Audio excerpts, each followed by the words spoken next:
I can't believe it. I can. They do this all the time. That's the spirit. What? All right, time to make a video about a 3-0 win. Hi, Leafs Nation. Dead witness for Austin Lucas.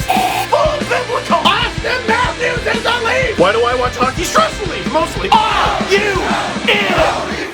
Victory, puppies! Oh, big win on the road. Big win on the road. High five. That's right. High fives all around. Yeah. Here's a treat for the big win, Charlie. Yeah, and a big one for the shutout for Freddie. Oh yeah, that's right. Two good boys and 2 big points against a potential playoff opponent. Am I right? Who's afraid of the Lightning? Nobody. Leafs win 3-0 over the Tampa Bay Lightning. But before we talk about that, the NHL 18 Showdown Series. Win your share of $3,000. Are you sick at Chell? Xbox One, PS4? Doesn't matter. Prove that you're a great NHL 18 player at the NHL 18 Showdown Series. The first qualifier bracket is today, but look, there's a bunch of other ones. Check out this list right here. If you want to join, there's a link in the description. Can you hold on to a 3-0 lead? Prove it at the NHL 18 Showdown Series. So, as some of you already know, we were recording a podcast during this game. When I left the podcast, it was 3-0 Leafs, 2 big goals from JVR and another goal from Zach Hyman. And by the time I got home all the way back to Oshawa, I was like, you know what? I'm pretty pooped. I'm gonna go ahead and go to sleep. So, we'll talk about the 3 goals that I know about, and then I'll watch some highlights and we'll talk about how the Leafs closed off this win, okay? First period, before the game actually, Freddie Anderson's back in the lineup. Hey, isn't that wonderful news? First period, Tampa with the delayed penalty. The Leafs had the extra attacker, and I actually caught it this time. Silly me. Connor Carrick over to Mitch Marner. Mitch Marner cross-ice to Bozak. No!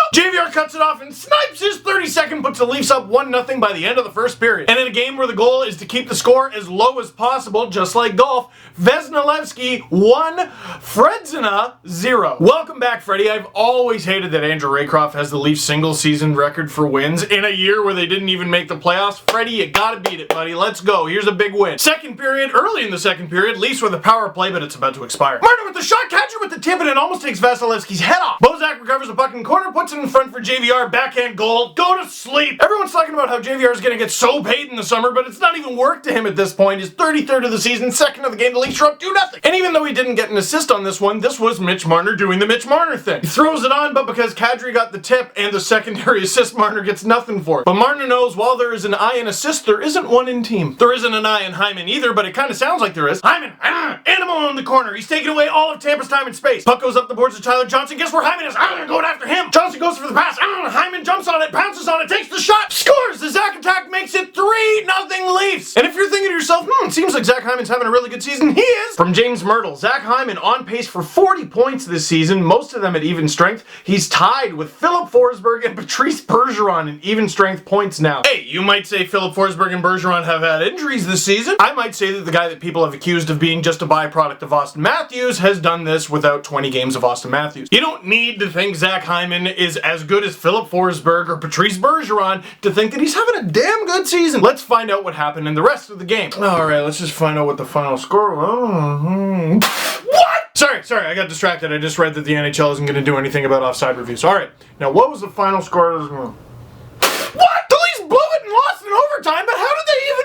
It didn't even make it to overtime! No, it's okay. I'm not going to get too mad. It's probably just a one-off. This is the second time this season that the Leafs have blown a 3-0 lead against Tampa! Well, if this room still had a carpet, it'd be soaked by now, just like the Leafs' pants, evidently. Pretty much right after the Leafs make it 3-0, Hedman walks in and snipes on Freddie. There you go, the Tampa Bay Lightning are on the board. I was gonna rip on Freddie for that one because it didn't look like that threatening of a shot, but just screen right in front. There's no way he even saw it. Hainsey getting beaten in front by his former Penguins teammate Chris Kunitz, and that has been happening a lot lately. Lightning are on the board. Beginning of the second period, trash line change. Both Leaf defenders are back, but nobody else is. Ryan McDonough comes in, snipes, scores. Lightning are within 1. First of all, who forgot that McDonough was on the Lightning? Second of all, Willie, Bud, 9 o'clock. Third of all, don't screw this up. Minute later, Riley coughs it up behind the net. They screwed it up. Kucherov fires a shot on it, goes off Riley's skate and in. Morgan wearing the goat horns on that one, which we will talk about. We don't have time to talk about that right now because we're going to overtime. What? Oh wait, we already did that. Alex Killorn is wide open. He snipes on Freddie. Holy smokes, the Tampa Bay Lightning actually take the lead. Now I saw some people go, well, Ron Hainsey lost his stick. My question is, why is Ron Hainsey all the way up there? Strolling up to the point like, let's go down to the lobby. It would have been nice if Andreas Janssen noticed that sooner and wasn't in the slot covering nobody, but what the hell? out. But Janssen, not Johansson, tries to make up for it by drawing a penalty to give the Leafs a chance to tie it up. They do not. Leafs lose 4-3 in regulation to a potential first-round matchup. Or at least it would have been a lot closer to a first-round matchup had they beaten them. The Lightning are 5 points up on the Bruins with 2 games in hand. Bruins win both of those games in hand. The Lightning will still be 1 point up on them. Leafs actually close out a game where they had a 3-0 lead. Then the Lightning's lead would only be 3. The Bruins' games in hand would still be 2. They could potentially get 4 points and leapfrog the Lightning, causing a Lightning Leafs first round, which makes me go, yeah, sure, fine. The Leafs had a 3-0 lead on these guys twice and blew it both times. They blew one at home. Luckily, the Leafs managed to win that 4-3, and then they blew this one on the road. Just looking at the raw numbers before I looked at the highlights, the Leafs outshoot the Lightning 30-25. Freddie only faced 25 shots in his return, which is good. I was going to scold him because that's not good enough, but give your goalie a freaking chance. 2 of the goals were wide open shots that were caused by gaffes. Another shot he's getting screened because the defenseman's not doing anything. Another one's a giveaway by the defenseman, and then it goes off the same defenseman. Bad, yucky, no, I don't like it, caca. I'm pretty upset about this, but luckily the Leafs have 30 games left to fix this before the playoffs. 9! I thought you were making progress, boys. I thought you were better than this. Lightning, Bruins, doesn't matter, remember? I'm not locked in here with you, you're locked in here with me. You know what? I'm not mad. I'm just disappointed. Also, I'm really mad! Shape up! Let's keep the If I Were You segment nice and short. Tampa fans, if I were you, I'd start scouting the Flyers, Devils, and Panthers because you're sure as hell not playing the Leafs. That's what I would do if I were you. Questions. Are you in?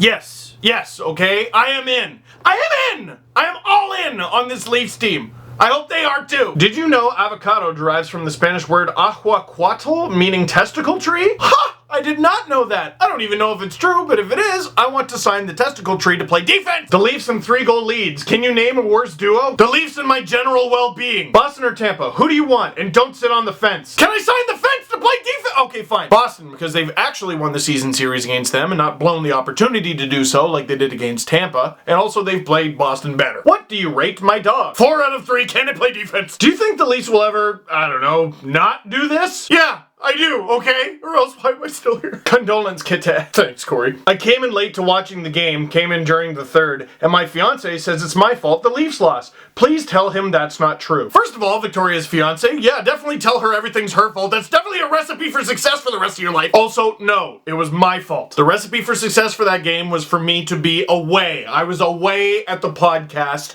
and they were winning. I began to go home, and by the time I had gotten home, they had lost. So, to make up for that, I am leaving. I'm going all the way to Philadelphia. I'm going to be with World Gaming at #SnyderNHL18. I'm going to be doing play-by-play for video games. It's going to be me and Faisal Khamisa and I. That's who it's going to be. I'm sure grammar people. I'm sorry. So, Victoria's fiance, it is my fault, but I am making up for it, and I hope that we can be together for a long time. What? Is it time to break up the Riley-Hainsey pairing? Hainsey has stunk since coming back. Okay, glad you brought that up. Because I got a few tweets from people going, oh, Riley was a -3 in this one, and he was bad. Okay, well, his defense partner was -3 too. -3 as well. Riley definitely wore the goat horns for the 3rd goal he did. But I didn't like Hainsey on the 1st goal, or the 4th goal, or a lot of goals recently. The Leafs are burning this guy the hell out. Polak has been playing well, and Zaitsev is coming back soon, so that should help alleviate the issue. But yeah, maybe play around with the pairings a little bit, maybe reduce his minutes, and as a result, maybe break them up. Because Gardner played over 3 more minutes than Riley, who's supposed to be the Leafs' #1 defenseman. Babcock made Riley Gardner a thing at the end because they needed offense. I'd be curious to see Riley Dermott, and you can choose whichever one you want to put on the right. What's that? They're playing Nashville next, and now might not be the time to start experimenting. Oh no! I don't know, maybe it's the perfect time to start experimenting. You want to apply pressure to them. You want to see if they sink or swim heading into the playoffs. How about this? Even though the Leafs' schedule hasn't exactly been murder this month, heading into the playoffs, maybe give Hainsey a night off. Maybe 2. I'm gonna wrap it up here to get the old heart rate down. So, that is it for this one. Thank you very much for watching. Click like if you like this video. Click subscribe if you really liked it. Tell all your friends. There's a link to some merch below. You should check that out. I think you would like it. Also, there's a brand new Panago Pizza Steve Dangle podcast. It's going to be in one of the boxes. You should watch it. I think you'll like it.